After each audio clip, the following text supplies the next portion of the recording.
Is it really me making a video about music recommendations if I am not wearing a band shirt? Hey guys, it's Tori. This week on the Four on Tour, we decided we're going to do music recommendations. Emily decided to take a different route with hers by going with bands that she used to love and albums in particular that she used to love rather than smaller bands you may not have heard of. I decided to take a slightly different angle with mine too, and this week I'm going to be focusing on solely Canadian bands because I'm the only Canadian. Why wouldn't I?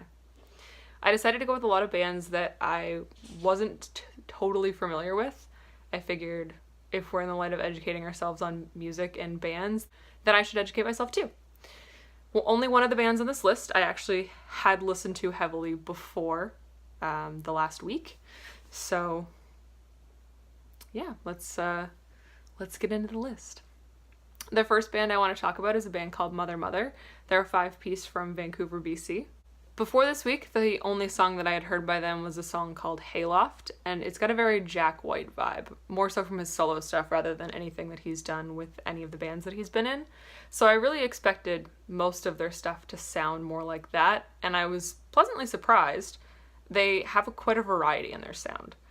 They play a mix of harder and softer songs, and I find that no matter what way they're dressing up a song, it all sounds good.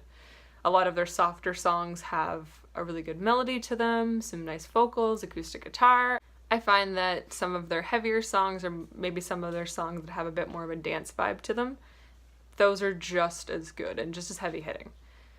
I also find that they're a very interesting band lyrically. They seem to touch upon a lot of serious subjects without making them seem like serious songs. And I think it's really cool when bands can do that because I find that we talk about things more, especially if it's portrayed in a light that isn't necessarily, this is a serious song. So I think that some of the topics that they cover in their lyrics are very interesting, and I was surprised by a lot. After listening to them for the last week, my favorite song thus far is a song called The Drugs off of the album No Culture. It's their latest studio release, and it just has a really cool vibe to it. I really like the lyrics. The main line of the chorus that stuck with me is, "You're better than the drugs I used to love." And I just think that that's powerful. The second band I'm going to talk about today is a band called the Motor League. They're from Moncton, New Brunswick, which is about an hour and a half away from where I live. Before this week, I'd only listened to their 2013 release, Acknowledge Acknowledge. I actually own that album. And I've seen them live 3 times. I saw them twice opening for the Dropkick Murphys, once in Moncton, once in Fredericton, and then I saw them play not this past New Year's Eve, but the New Year's Eve before that, uptown in my hometown. I think they're a really solid rock band. They seem to be able to balance having a bigger sound while still maintaining that kind of like hometown vibe, but they've always seemed like they were bigger than this place, whereas most local bands never seem to take off, at least not where I'm from. A lot of them stay pretty local, or at least to Atlantic, Canada, but these guys really, they have something to them. They get played a lot on our local radio station. They really, really seem to love them. In fact, when I was listening to their last studio release, there was a lot of songs that I didn't think that I knew that I did just from them being on the radio. Another thing they're known for is they have a YouTube series where if you're Canadian, you know what a heritage moment is. And it's kind of hard to explain a heritage moment to someone who hasn't seen one or grew up watching them, but it's kind of like a minute-long Canadian history bit that they would just kind of show on television. And these guys did a thing where they would sing the heritage moments, and it was very, very entertaining. My favorite song by them is still the song North America from Acknowledge Acknowledge, and even after listening to newer songs and really getting into some of them, I think that one's always going to be my favorite. It's just got a really catchy hook to it, and it's solid.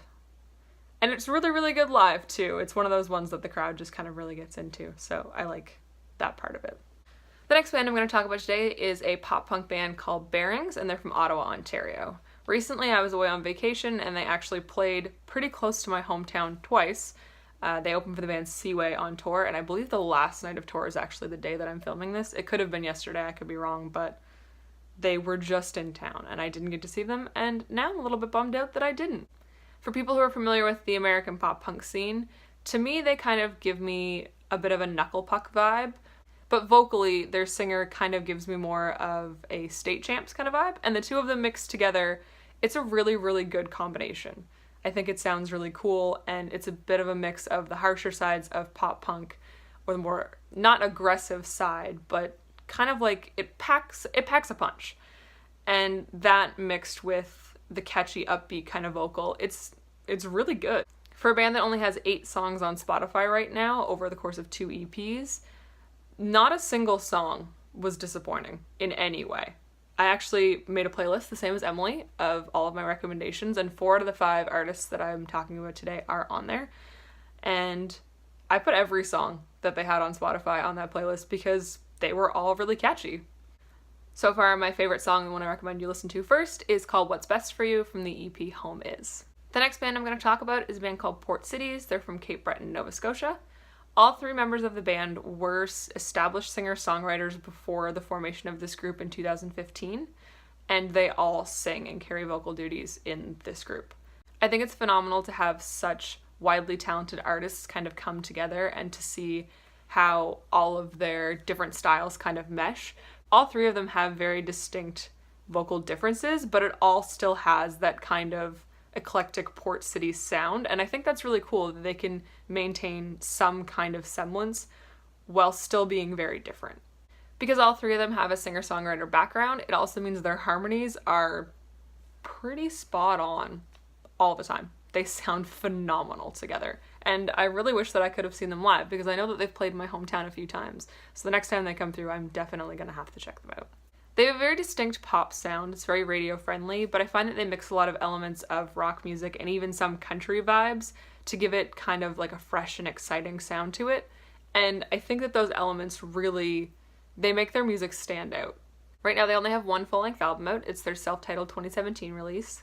That being said, my favorite song by them is actually not off of that album, and it was a single they released this year called Idea of You. And their female singer, I believe her name is Bray, but I could be saying that wrong. I feel like it's Celtic. And she absolutely kills it on that track. It is so, so good, and I recommend checking it out. So the last artist that I'm going to talk about today is actually somebody that I know personally. Her name is Jerry-Faye Flatt, but for stylistic reasons, she goes by the name Jerry-Faye for her music. She's actually not on Spotify as of yet. Fingers crossed, she'll get there someday. I have faith. But I have linked her Bandcamp to her 2017 release In Sum below. It features 2 covers on it. One is Angel Olsen's Unfuck the World, and the other is I Know by a band called Regardless. So JF is a singer-songwriter with lyrics that are relatable to anyone in early adulthood who's going through love, loss, and the struggle of growing up while staying true to yourself. After listening to her whole EP, I have to say that my favorite song, hands down, is called Song for Mom. It's a little bit longer than some of the other tracks, but I definitely recommend that you give it a listen. It was a very personal song. Not that the other songs aren't, but this one is more of a storytelling kind of song. And I could definitely relate to a lot of the more personal elements to it, and I think that it's really, really cool.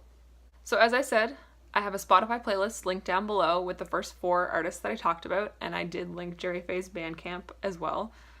When this video goes up, I'm also going to make a Twitter post linking all of the artists' Twitter usernames, as well as an Instagram post with all of their Instagrams. So if you'd like to check any of them out and go follow them, feel free. So give them a shout, send them some love. I know that they all deserve it equally.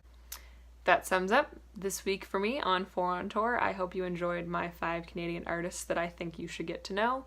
Until next week, I'm Tori. See you guys.